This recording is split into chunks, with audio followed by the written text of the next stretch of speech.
Hello YouTube. So I've recently had an experience in communicating or dealing with someone who's recently passed away. It was a customer of mine. It lived very locally. He'd first used me a good 20 odd years ago, something like that, one of the original customers, but then moved closer to where I live. Rang me up once and asked me to come and help him out, and I did. And then, as he wasn't the computer user, it was his wife, he would often phone me saying, "Anne's having trouble with this, can you pop over and have a look?" So it was quite a sort of regular thing, and I helped him out with a couple of other things as well. I liked the guy. He was sort of quite into politics, but he was sort of anti-establishment. I don't know what had gone on fully with that, but yeah, nice guy. And he also had a daughter with learning disabilities who lives so if I live here, he lives over here, and his daughter lives over here, so he would often walk past. And yeah, walking distance we're talking, so I wouldn't charge him full rates for just walking round there and clicking a button or whatever. And so he was about 85, and he had cancer. He didn't want treatment. I think he'd lived a lot longer than they said he was going to. He was having a lot of trouble with the authorities in dealing with his daughter, who's about sort of mid-30s and has, as I said, learning disabilities. So she needed a bit of help, and that was his and his wife's main concern. They knew they weren't getting any younger. They really wanted her to feel that she would be okay, and he obviously wasn't comfortable leaving her where she was. But I didn't know that at the time. So he died about 4 or 5 months ago, and very obviously I have a lot of customers who've probably died, because a lot of the customers I've had over the years have been old. And this is the first time ever that someone's rang me to inform me that a customer's died. So his wife rang me, and she's a bit hard of hearing and everything. So I didn't quite catch when she said the funeral was. I couldn't be sure which day it was on, and I was a bit unsure whether I'd want to go anyway. I've always just felt that when I've been at funerals where there's someone that I've lost that I love dearly, and I sort of sense that there are people there who aren't that upset, I do sometimes wonder why they come to the funeral. So I wouldn't necessarily go to a funeral unless, it was someone that I really felt, was a part of my life in a sense, and, that I would miss them. Now, in a sense, Bill, because that's the guy's name, Bill, in a sense, he's sort of on the borderline. But anyway, I didn't go to the funeral. And so what happened, I can't remember exactly how long after it was, after the funeral, but I was lying in bed just about to fall asleep, and I hear this sound. I haven't got anything that I can recreate the sound, like a ping sound, and it came from outside. Now, I'm quite used to hearing noises outside. I've never heard this ping sound before, and it was as though someone had used their fingers to just wrap a lamppost, and there's a lamppost outside my window, not quite directly outside. This sounded like it would be coming from the lamppost that's slightly that side. So okay, I heard this ping and thought nothing of it and went back to sleep. Next night, happens again. Now I don't always go to bed at the same time, I go to bed at random times. And this would happen again, just at that point where you're about to sort of sink into sleep. And it was enough to sort of alert me. I thought, twice? That's odd. Now I don't know if I started to think of it on that night or the next night, because I can guarantee the next night happened again. So whether it was the second or the third night, I started to think, what is that? Now, did I start to think it was the wind? Because it was, windless night, and I've gone to sleep with windy nights, never heard this ping before. So maybe it was the fourth night. What came into my head at that point was, is it Bill? And as soon as I had that thought, I've felt strong feeling. Similar to when I'd felt feelings from my dad after he'd died, but not the same, not my dad, but the feeling and me saying, is that Bill, was obviously the feeling of Bill. Okay, so I was like, oh, hi Bill. And I do sort of know that from earlier times when I've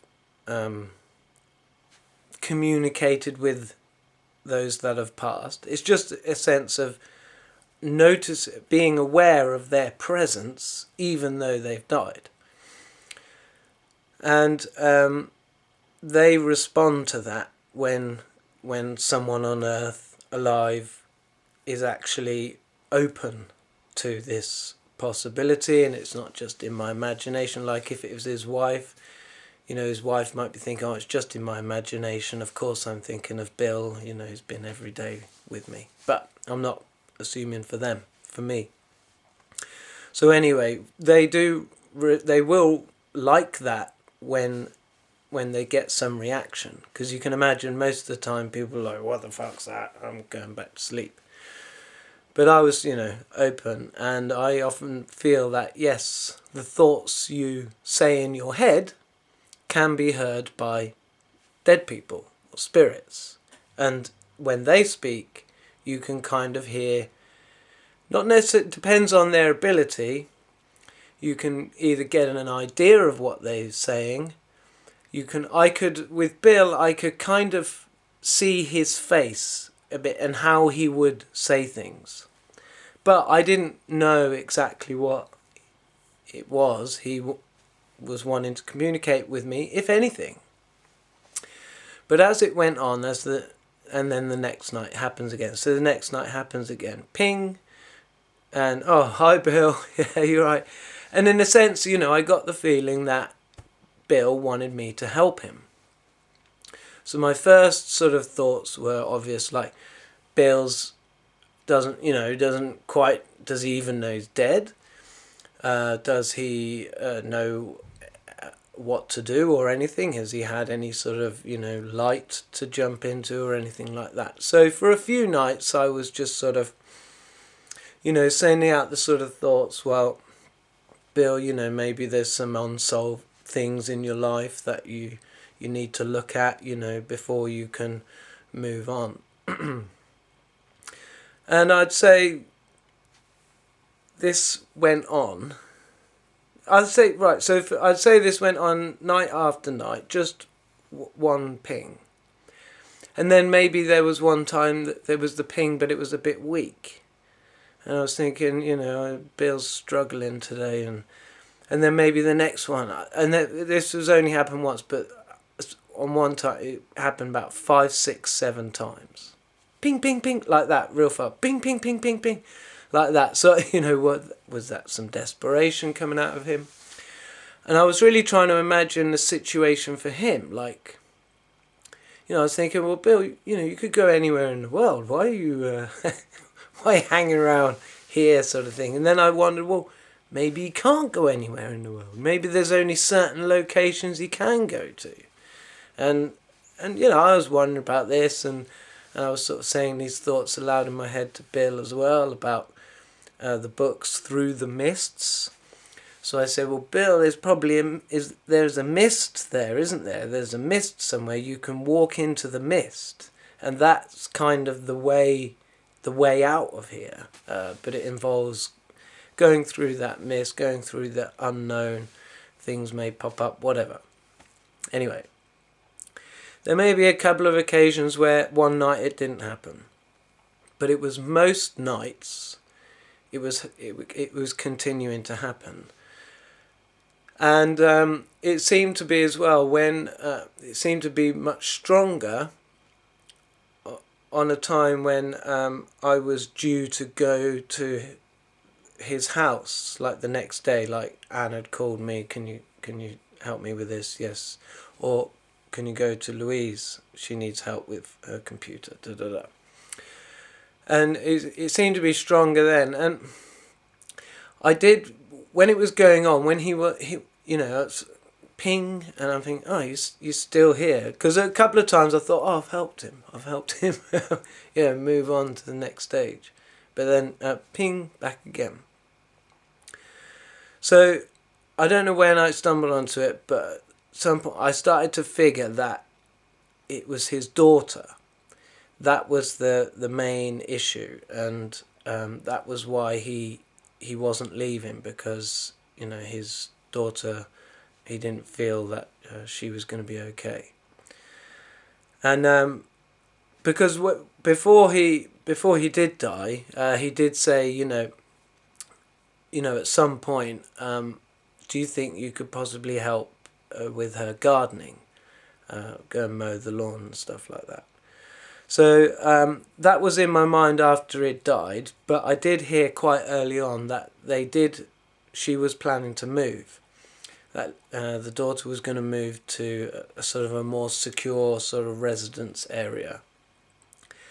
And so that was sort of, I was thinking, well, there's no point me offering about mowing the lawn if they're planning to move her. So I didn't do that. And I think Bill was fine with that. I don't think there was an issue there. So, but the pinging continued, and in some sense, on a couple of occasions, I was like, I'm not up for it today, Bill, or I'm doing something personal tonight. Leave it for tonight. And also, I did sense there was one time I could allow him in or not. So I could allow him into the room, or I could say, stay out the room. So I think there may be some sort of rules on going into houses and things. It's quite interesting.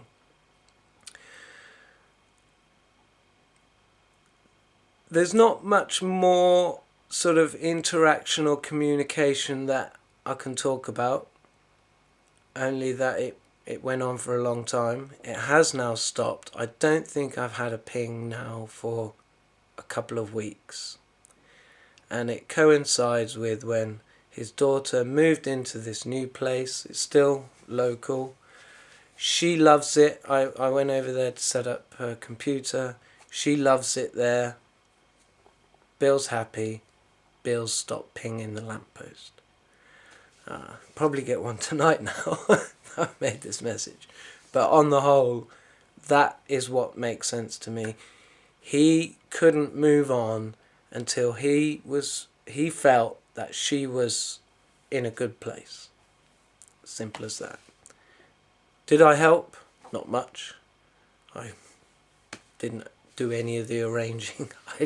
I worked it out once it had happened, so I wasn't even ahead on working it out. But there we go. That was a communication with someone who had recently passed, and maybe I helped him in some way just by responding. And but I think it's interesting. It bolsters up my belief that there is definitely the life goes on, which is not bad. Right, so that's that documented. Thank you very much. Ciao for now.